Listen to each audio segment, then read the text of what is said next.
Hello and welcome to Psychology 235. I'm George Hollick, and today's lecture will be on memory and other cognitive processes. So let's start it off with memory, because that's really the foundation of virtually all cognitive processes. We're going to be asking questions like, how good are little kids' memories? Do they remember events accurately? Can they misremember things? And of course, what kinds of things can we do to ensure that they remember things accurately? So I think I started out talking about this on the first lecture. The idea that babies actually do have memory early on has been established for quite some time by a lady by the name of Carolyn Rovey Collier, who showed that babies remember, forget, and can be prompted to recall forgotten material. And she did this in a really, really clever way. As you might imagine, we have to be quite clever in the ways we have to test what it is that kids know. And Carolyn Rovey Collier came up with a pretty clever way, I think, of testing whether or not babies have decent memories. What she did is she tied a little string to the baby's foot and took that string up and tied it to a little mobile hanging over the baby's bed. Then whenever the baby would kick, the mobile would move. And after a while, the baby learned to kick to make the mobile move. And the babies thought this was great. They were kicking all over the place, having a great time.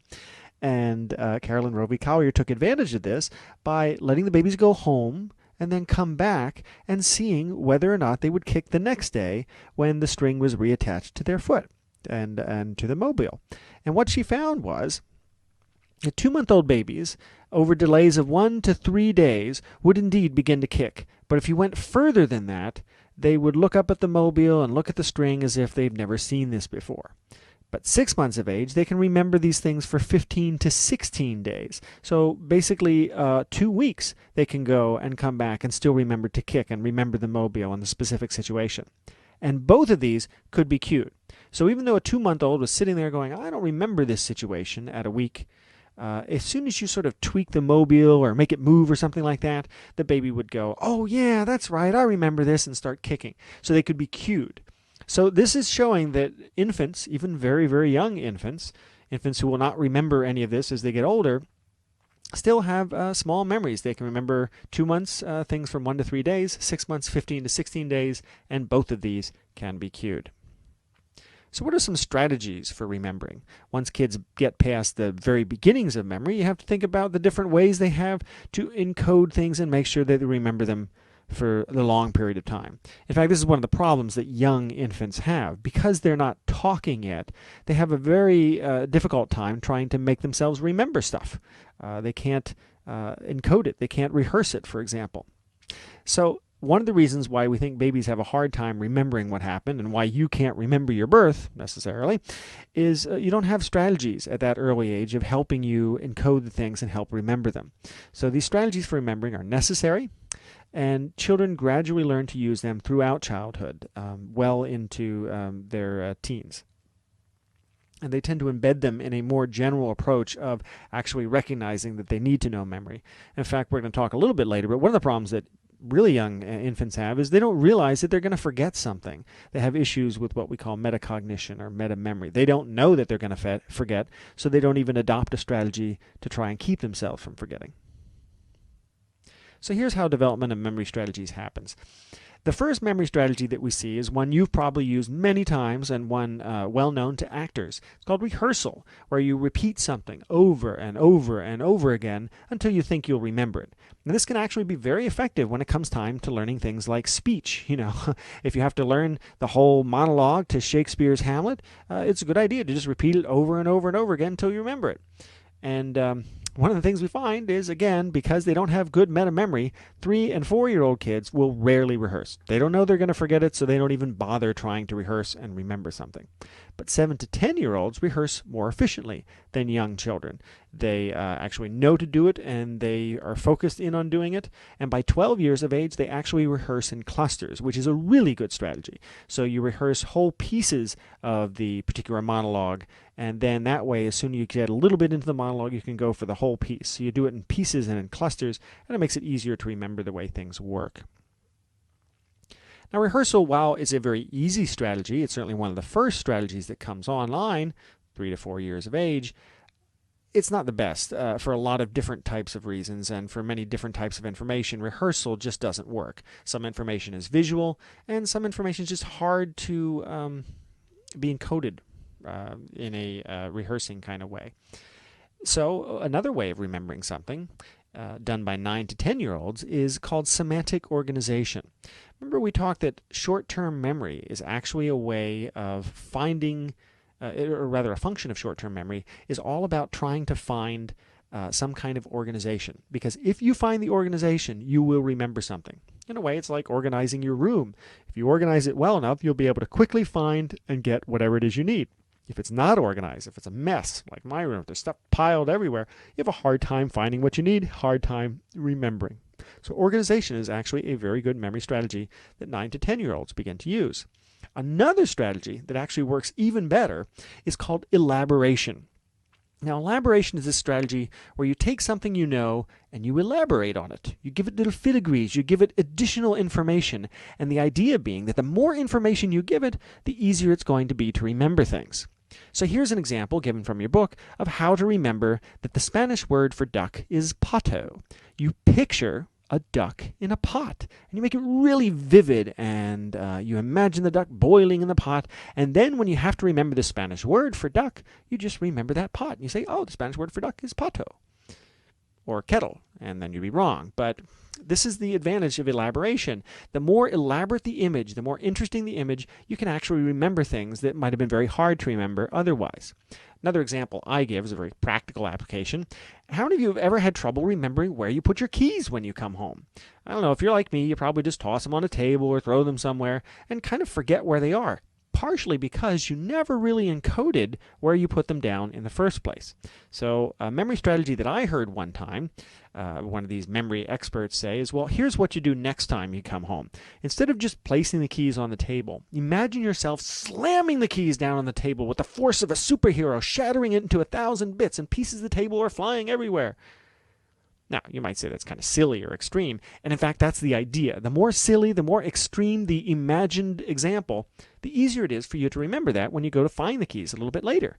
So now instead of thinking, well, where did I toss them? Were they on the table? Or, oh yeah, they were definitely on the table because I remember the shards of table hitting the wall. So this is a great way, the more elaborate, the more silly it is, the easier it is to remember what you did with your keys. And elaboration as a strategy works well for lots of different things, including, say, for example, I don't know, studying for child development. Another thing that you may or may not have noticed, that retrieval processes can be enhanced through what we call cued recall questions. It's just a really fancy way of saying multiple choice questions are actually easier than free recall. If I just asked you to try and remember everything that I taught you about this particular lecture, you'd have a harder time of it than if I give you a multiple choice question testing specific things, because in the specific things you'll say, oh yes, that's right, I remember this. The questions actually serve as a cue, and the cue helps you pull out the information that you need. The other thing that changes, and I've alluded to this a couple times, is metamemory and metacognitive knowledge increase dramatically between ages 4 and 12, along with cognitive self-regulation. And those things are associated with better memory performance. So what do we mean by that? Meta-memory means thinking about memory. Metacognitive is thinking about thinking. And both of these things, kids under the age of 4 do very poorly. They don't know that they're going to forget things. They don't really pay attention to how they're thinking. And that leads to some severe deficits when it comes to trying to remember things and trying to think about things. Kids aren't that organized. They're disorganized in their thinking. They're disorganized in their memory strategy. And it really shows. They really have very, very poor memories. But between 4 and 12, it increases quite well, and kids develop these memory strategies of rehearsal, organization, and elaboration, and they become increasingly better at being able to encode things, and more importantly, to realize that they might forget something, and they may need to write it down, or need to rehearse it, or need to adopt one of these memory strategies. So, we got one last other piece of the puzzle. What else also helps memory? Knowledge. Might seem kind of silly, but the more you know about something, the easier it is to pull out those facts. The more experience you have in a particular area, the easier it is to relate something and to figure out what's going on and to remember it. It's no wonder people talk to me and say, "Wow, how do you know all these cognitive development facts?" Well, I've been working at this for more than 10 years now. Of course I'm going to be able to pull these facts out. And that's actually one of the problems that professors have when they try and explain and teach the material to students. Professors sometimes forget that students haven't had the 20 years, the 10 years of experience working in the same field. They'll use jargon, they'll say something that they think you should know, but you really don't. So knowledge helps you remember something and helps it become more easy to pull up. And this relates to a theory of memory we call fuzzy trace theory. Or to put it in a different way, we can do what Jim Nairn, a psychologist here at Purdue University, says. We are not tape recorders. We do not record the world in perfect, pristine digital quality. We instead remember things fuzzily. That is, people encode experiences on a continuum, from literal verbatim traces for very, very few things, to fuzzy, just like traces for just about everything else. So we have fuzzy memories. We remember the gist of what happened, but not the exact specifics. So gist is a fuzzy representation of information that preserves the central content, the real important points, but there are few precise details. It's kind of like a stereotype, if stereotypes were applied to events. So if something happens to you, you remember the gist of things. So for example, you could remember the following list of words: camel, dream, soothe, awake, bed, drowsy, night, moon, slip, horse, lullaby, sheep, rest, calm, teddy bear. Now, it's actually very hard to remember all those words, but at least 20 to 35% of the people surveyed will say that they definitely heard the word sleep on that list. Did you hear it? In fact, you didn't. And if you look at it, you'll see the words were camel, dream, soothe, awake, bed, drowsy, night, moon, slip, horse, lullaby, sheep, rest, calm, teddy bear. No word sleep is on that list. And the reason why you remember the word sleep is because all those words had something to do with sleep. So you kind of remember the gist, and the central tendency in this case was sleep. Likewise, if I ask you who is on Mount Rushmore, you could probably come up with, let's see, who was it? Oh, yes, it was George Washington, Thomas Jefferson, Theodore Roosevelt, and Abraham Lincoln. But even if you didn't remember them exactly, you would still remember the gist. You wouldn't think Elvis was on Rushmore. You wouldn't think Clinton or Rosie. It was some old dudes, because you remember the gist of, yeah, it's been built for a while, there's somebody up there, even though you don't remember the specifics. Just like we don't remember word lists either. And this is actually a really good property of memory. It makes more sense to try and figure out the central tendencies of what's been happening rather than to remember the exact things that have happened. And there's some evidence that children with autism and Asperger's syndrome actually spend too much time paying attention to details and not enough time making generalizations and knowing things to help them in their memory. Another group of people that shows the advantage of this memory strategy is chess experts. Chess experts, of course, spend quite a bit of their time sitting and staring at the little pieces on a chessboard. And you would think they'd be really good at remembering where the pieces are. And of course they are. Even very young children chess experts are quite good at remembering exactly where the pieces are on a board. Unless, of course, the pieces are put in a way that could never have happened in a real game. In that case, the kids and the chess experts are actually a bit worse than normal people, because they remember the pieces not in terms of where they are on the board, but on how they would have gotten there in the first place. So, the moral of the story is that gist is powerful, gist is fun, gist gets us away from one-on-one. Gist makes us remember the central tendency, the general gist of things. This, of course, can also lead to false memories in older children and adults. That is, because you remember the general central tendency of what happened, you thought that sleep was on the list because the word list was all about the word sleep. You might also imagine seeing a gun in the hand of a robber because he told you he was robbing you, but maybe you didn't actually see the gun. You just assumed it was there because you have this false memory that, well, that's what probably would have been in. And this is a real problem for eyewitness testimony, that a lot of times people assume they saw things, or worse, actually remember seeing it even though they didn't, because of gist. Because our memories are not little tape recorders. Because we're not remembering the exact events, we're just remembering the central tendency, sometimes we can misremember things.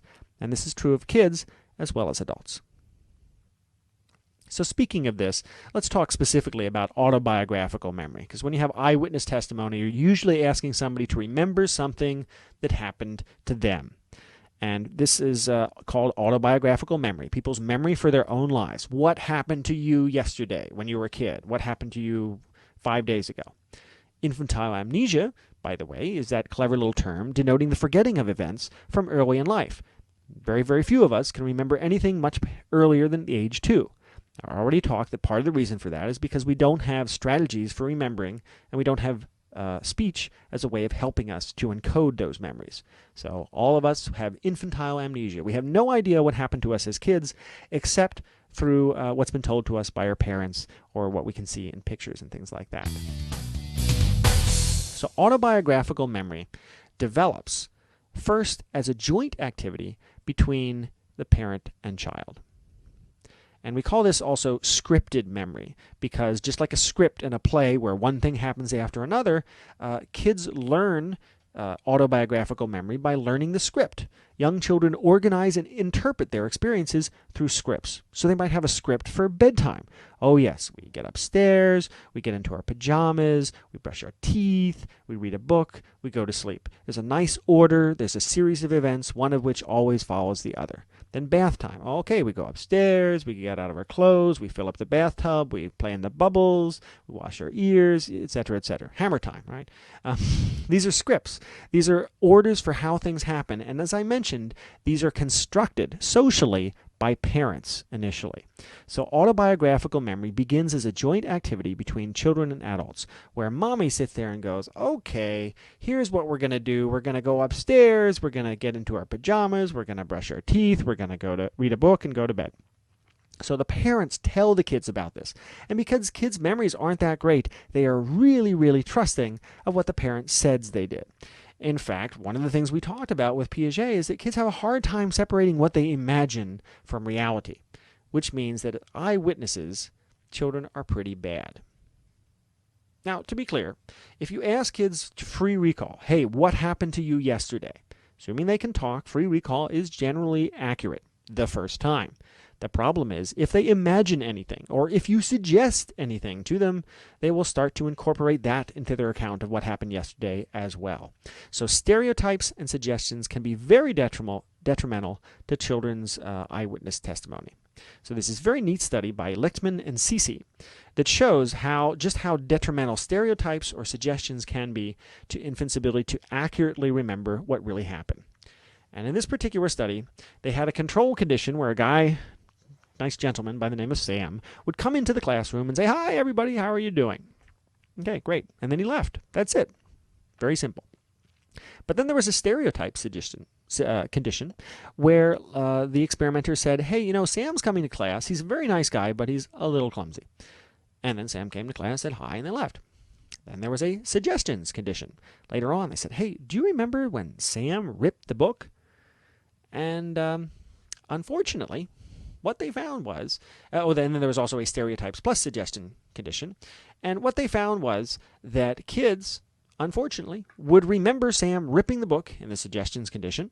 They would also, if you asked them specifically if he ripped the book afterwards, they would start to remember that. So apparently, stereotypes, the idea that Sam might be clumsy, or the suggestion that Sam even did rip the book, actually changed infants' recall.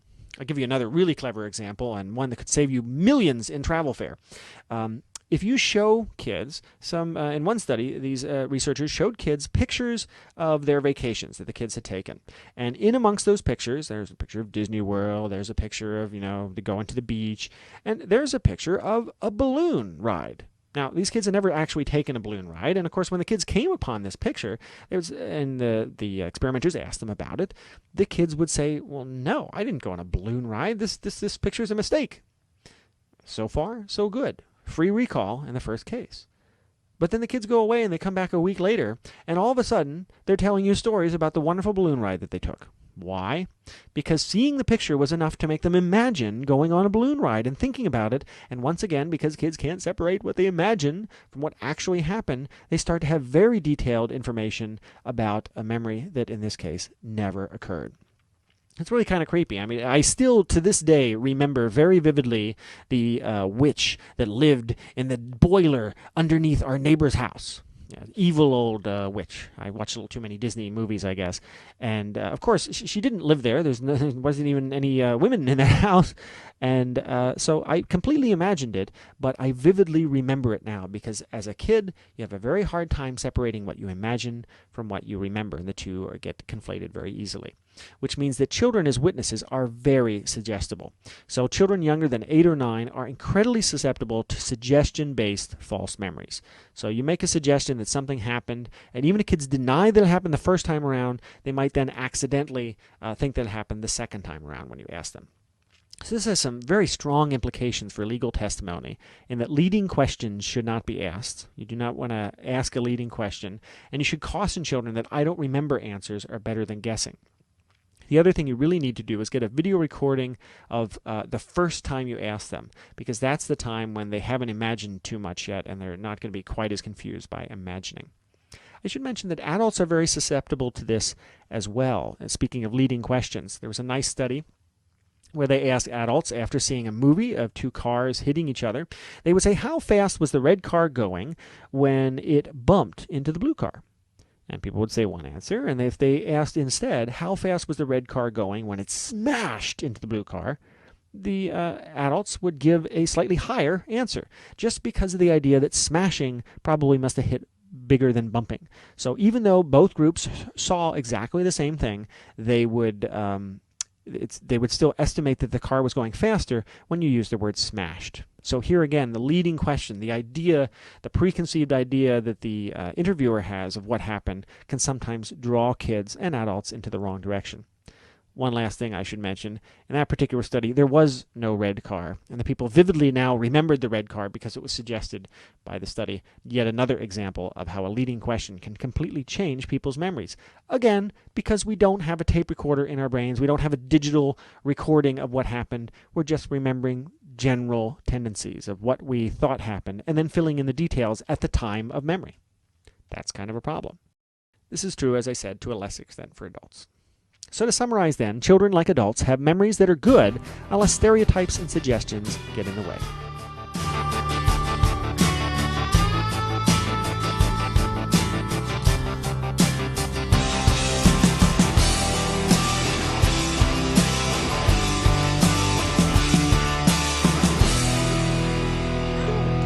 Okay, so we talked about memory, and now we're going to talk about some other skills that infants have. As children get older, they can often solve problems more effectively and better. So I have a nice little video on the website of Sebastian trying to get at he's trying to empty a dishwasher, and he's trying to reach around, and he can't solve the problem. So ultimately, he winds up just closing the dishwasher door. So check it out, but you'll see that he can be, this exemplifies how kids at a very young age try and solve problems. They do it in a fixed manner, in a very functionally fixed way, and they often make mistakes for that reason. So there's some scientists have studied this, and they figured out some other reasons why they often fail. The first reason why a lot of kids fail at solving particular problems is they fail to encode all the relevant features of the problem. Instead, they tend to fixate on just one or another aspect of the problem. In this case, Sebastian was fixated on trying to reach the silverware from the front. He never realized that he could have gone around the side. This also exemplifies the fact that kids fail to plan ahead. They don't think things through in a way that they realize that they could go around, or they very often literally will paint themselves into a corner. They don't think far enough ahead to realize that what they're doing could get them into trouble or would not actually work. Also, fundamentally, their knowledge is lesser than what adults have. So they don't know essential facts that would be really important to being able to solve the problem. It would have been nice to know that yesterday, is a favorite line from one of my favorite movies. They also tend to confound variables. So if you see kids trying to solve a problem, very often they'll change all the different variables at once. They'll try and do multiple things at the same time, hoping that one of those will fix the problem. That's sort of a good idea, but only if those variables aren't interacting. They tend to jump to conclusions as well and don't integrate theory and data. So one of the things that's a characteristic of more adult problem solving is you try and figure out the theory underlying the solution and then you can bring the theory to bear. And this is actually one of the problems that people have when they deal with physics problems. They learn how to solve one particular problem, the one about the train leaving from, Newport at 52 miles an hour, and they don't realize that that same solution can apply to a multiple problems not having anything to do with trains. Kids are the same way. We call that functional fixedness. They don't want to change. They don't realize that the same solution can apply in multiple situations. And they don't realize the underlying theory, the way that it was actually solved. They are focused on the specifics of the problem instead. And when they do succeed, they do the inverse of these kinds of things. They've learned heuristics. Heuristics are things that enable kids to go beyond the specific problem and little rules of thumb that help them solve whole classes of problems. They also can do what your book calls means-end analysis. That is, they can see where they are in the process of solving a particular problem. Let's say they're doing a maze, and then they can figure out where they need to go and then adjust their responses accordingly. They also will start to more effectively use multiple strategies. Instead of trying the same unworking strategy time after time after time, they actually vary their strategies and try and find something that actually works. And because they have speech, because they're a little more collaborative, they collaborate. They can actually ask mommy or daddy for help, which lets them solve the problem. Because some things kids cannot solve on their own, and they need to recognize this and ask for help. They also, just like Piaget noticed, solve like little scientists. They start to change one variable at a time to see what its effects are, and then use that to build a theory, to do multiple studies, multiple ways to think about what's happening. And now that they've got a more global view of what's going on, they now can solve things abstractly. Pretty cool. Next, we'll talk about reading. Reading starts with pre-reading skills, knowing letters and letter sounds, also known as phonological awareness. And we know that kindergarten children who come to kindergarten knowing their letters will learn to read faster, probably because for them, reading now is becoming an automatic process. They know the letters already. They don't have to worry about figuring out what the letters are before they read. They already know this. And first graders who recognize rhyme and onset, so-called phonological awareness, also do consistently better at their ability to read. In fact, this is one of the problems that we have in dyslexia. The theory is that some dyslexic individuals have a very hard time telling the difference between different sounds. And if you can't tell the difference between a T and a P, you're going to really be flummoxed when you're faced with cat and cap. Boy, looks like the same thing. It sounds like the same thing to you. Why would they put two different letters with it? So here's the case where if you can't hear the sound differences, it makes it really hard to figure out why they're spelling things differently. Although, early on, recognizing words is a laborious process. We sound them out. Everybody who's ever tried to watched a kid learning how to read, that classic line where they're like, spider, okay, I figured it out. Luckily, most people who actually read don't do that anymore. They do something instead we call whole word recognition. It's exemplified by this nice little email that occasionally pops around that, according to research at an English university, it doesn't matter what order the letters in the word are. The only important thing is that the first and last letter is in the right place. The rest can be a total mess, and you can still read it without problem. This is because we don't read every letter by itself, but we look at the word shape, the word as a whole. So if you look at that task, if you get a chance to see that, that's what's going on. In fact, we recognize words based on their shape, not by sounding out. And that's an awfully good thing. In fact, that's an automatic process that we talked about last time. Because we can just look at the word and recognize its meaning instantly, we can start thinking about the meaning rather than thinking about what the word actually is. Now, obviously, this depends on familiarity. If it's a brand new word, you're going to have a harder time picking out, especially if it's a word that doesn't fit English, if English is your native language, rules.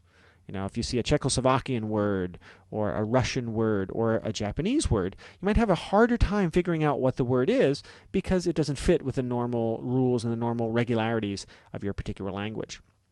It also depends on the number of options. It's easier to read words towards the end of a sentence, particularly if the sentence is building up to that word. The cat chased the rat. Okay. Easier to recognize the word rat than if I say the word at the end of the sentence is rat. A lot harder to recognize that. So the number of options for the word makes it easier. And in fact, in many speed reading courses, what they do is they tell you just read the beginning of the sentence because it gives you the gist and lets you know what's going on. You don't really have to read the end. Sentence context will also help give you the idea of what the word could be. Yeah. And unfortunately, as I said, with dyslexia, if you don't recognize the letters, you can't find the sounds, you'll have reading difficulties. I mean, it's really hard to learn how to read if you can't hear the difference between sounds in the first place, or if perceptually you start mixing up what the letters are. You have a hard time sequencing the letters of the words. When you look at the word cat, it looks to you like tack instead, and that's kind of hard to figure out the difference. And of course, even if you recognize the words, you need to know what they mean. And comprehension is this process of extracting meaning from a sequence of words. You get tested on it on the GREs too. The SATs. They have a little comprehension battery. What are they testing, and how do kids comprehend things? Well, faster word recognition is one. If you can recognize the word just by looking at it instead of having to sound it out, you're going to be able to comprehend something a little better. Older kids have larger working memory. They have more general knowledge. They have something we call monitoring in place, and they have specific strategies for learning how to read. And I'll talk about each of these in their turn. So the easier it is to recognize the words, the more capacity can be devoted to comprehension. So again, this is a case where the rich get richer. The more you read, the faster you can recognize existing words, the faster you're going to be able to read. And this lets people who've been doing a lot of reading for a long time, like college professors, read at rates that are just kind of scary because they can go through and decode the words instantly. Also, the more you can remember, the easier it is to figure out the propositions and to figure out the sentence that you're reading. Now, who did what in the following sentence? The boy that hit the cat that ate the rat sat. Oh, the boy is the one that sat. How about the boy that hit the cat ate the rat and sat? Wait a minute. Now the boy is eating a rat. What's going on here? The boy hit the cat that ate the rat that sat. Oh, so here the cat ate the rat and the rat sat. You can figure these things out based on your memory. If your memory is small, you're going to have a hard time figuring out what it is. And in fact, you can embed propositions in a way that makes it almost impossible for people, except those with very large memory, to figure out. So the boy the cat bit was okay. So in this case, the cat bit a boy, and that boy was okay. Technically, you could also say this sentence. The boy the cat the dog chased bit was okay. That one's a little harder to process. So it's the cat the dog chased. So it's the boy the cat the dog chased bit was okay. See? Still makes sense, kind of. But then technically this one is true, but I can't even say it. It's the boy the cat the dog the man beat chased bit was okay.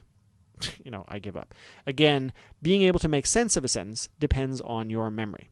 And there's some theory that the problems that people have in reading difficulties besides dyslexia is that sometimes they can't just remember to the end of a sentence. They have a hard time remembering what the subject of a sentence was, which makes it harder to figure out what the sentence was about.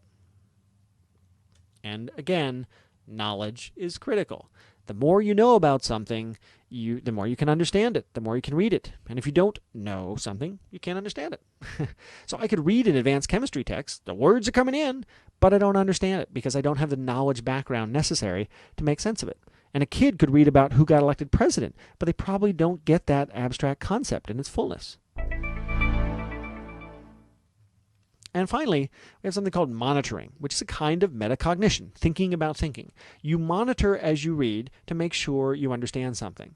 And you'll go back if you realize, oh, wait, that didn't make sense. Hopefully you go back. So the horse raced past the barn, fell. Oh. Now, most people, when they're reading it, think about the horse racing past the barn, and then they get to the word fell, and they're like, what? But in fact, it's the horse that raced past the barn, he fell. Oh, I see. So other reading strategies, I'll be kind of interested if you guys know of any. There are speed reading courses that abound, and if any of you have taken one, I'd love to hear about it. But they both come down to the idea that, or they all come down to the idea that there are really two ways to go faster. You can see words quicker, or you can skip past the redundant parts. That's really the only way it goes. Now, with practice, you can start to recognize words more quickly. You can also practice your eyes, so you jump around on the page to move a little bit more quickly past there.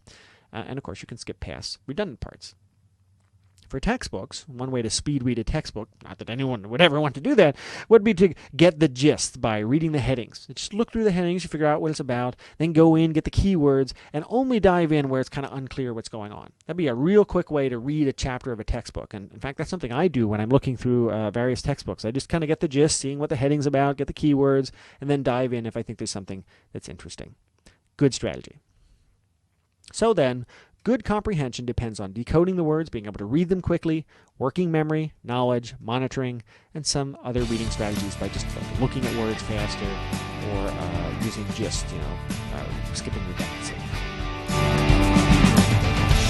Next, we're going to talk about writing. And there are changes that happen in writing over time. Obviously, very young kids don't write much at all. It looks like scribbles. But the other thing that changes is that older writers have more to tell. They know how to organize.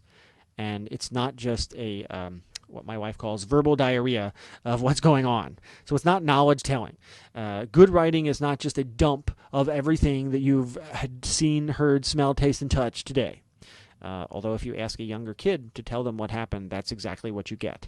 It's knowledge transforming, and the story that becomes the focus. So older writers, more experienced writers, know how to organize things in a way that makes sense, that tells a coherent story. Whereas younger kids and people that don't know how to write very well will tend to focus in on extraneous details. So we don't care what the writer had for breakfast in the Gettysburg Address. And imagine if, Lincoln had sat there 7 years ago, shortly after breakfast at noon, when I was thinking about going to the gym that day because I was feeling a little flabby, and by the time he gets to the actual meat of the study, everybody's fallen asleep. So in some ways, writing is about getting to the main story. Older writers are also better able to revise what they've done. They're also better able to deal with the mechanical requirements of writing, like spelling and punctuation. As a professor who grades many, many papers, I'll tell you this can be a real problem, even in today's magical world of spell checkers. Spelling can still throw you off. There are many words that are spelled right but are still the wrong words, and punctuation very often can completely change the meaning of a sentence. Older writers are better able to deal with this. Last, we're going to talk about knowing and using numbers. Believe it or not, even very young infants can distinguish quantities. So if you show them 2 Albert Bandurs and 2 Purdue Boilermakers, they will prefer to look at 2 Rob Kales rather than the 3 Temple Universities. So even newborns can tell the difference between 2 and 3. And so there have been a whole series of studies to show that infants can tell the difference between 1 and 2 and 3 and 4. It's pretty cool stuff. Not only that, but they can count. They can add and subtract. So if you put 2 things behind a screen and you take one away, the kids are surprised if you remove the screen and it shows that there are 2 things there or there are no things there. So pretty neat addition going on. The other thing kids can do is they can count. Preschoolers counting, as I know with my young son, is still principled even though it's full of errors. So there's a 1-to-1 principle. They know that you should say 1 word per everything you count, even though they might not say the right word. Stable order. They have the right order, even though they don't always know the right words. And they also know that the most important number in everything, in every counting game, is the last number you say. They call that the cardinality principle. So let me illustrate how that works. 3 to 5 years of age, kids are counting, and they'll say something like this, and Sebastian actually does this. He says, 1, 2, 3, 4, 5, 6, 7, 8, 9, 10, 11, 8, 9, 10, 11, 12. And so he duplicates a few things in there. There's a 1-to-1 principle. He's pointing to things as he does it. There's a stable order. He always does it in the right order. And he knows to make a big deal about the last counting of the thing, the so-called cardinality principle. Now, even if he's wrong, he could be 8, 15, 22, 33. Still, 1-to-1, still stable order. So they know how to count, even though they don't always do it right in the beginning. And as I said, infants can add and subtract. Karen Wynn did a wonderful study to show that infants can actually add and subtract things. If you see 2 people go behind a tree and another person comes to join them, the kids will be surprised if there's anything other than 3 people behind a tree. Oddly enough, children also use different strategies to add and subtract. So very early, they're quite concrete, just like Piaget said. So they'll put their fingers together, they'll count the things separately and then count them together. They're very concrete. They count the things that they see. And it's not at all uniform in the way they do it. So just like reading, they try and do it from memory, and then if that fails, then they'll use the rule. So early on, when we're trying to teach kids how to do addition, you'll give them math tables, and you'll say what 1 + 1 is, and 2 + 2. It's always faster if you can actually remember the word, but if not, you can count it out on your fingers. So to summarize then, counting normally begins shortly after kids begin to talk. They get the idea that there's this process of counting, and they know that they should be counting 1 to 1 at the same time, and that there's a stable order, and that the last thing is important. So somewhere around 4.5 to 5 years of age, they develop cardinality.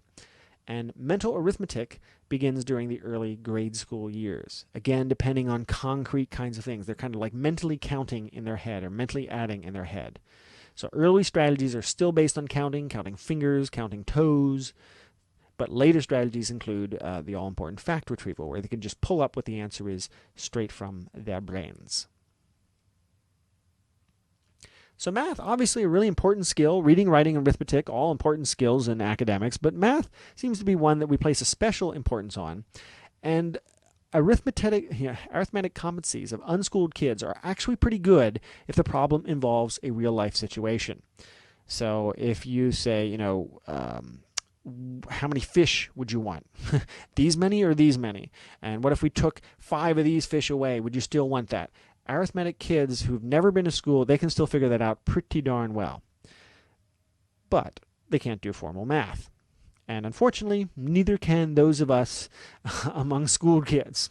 So there are number naming systems in certain cultures that accelerate or inhibit the development of basic arithmetic skills. So plus instructional supports such as practice increase the development. So some cultures make a big deal about doing math. Other cultures don't. So for example, the average math score in grade 4 or grades 8 on this particular test is off the charts in places like Singapore, Korea, Japan. United States, not so great. And that's because places like Singapore, Korea, and Japan spend more time in school, more time on math homework, and their parents have higher standards of what they expect the kids to have in the first place. And they emphasize effort. So there's a big push on math in those places where there isn't here. And it leads to some very big differences. So the moral of the story of all of this is that reading, writing, and arithmetic are important. They get progressively better as kids become more knowledgeable and more systematic in their strategies and how they're doing it. But there are cultural variations in how well the kids learn these kinds of things. So that's it for academic skills. I hope you enjoy this lecture. It's a kind of interesting one with some practical applications for learning on tests and things like that. So good luck, and I look forward to seeing you in the virtual classroom.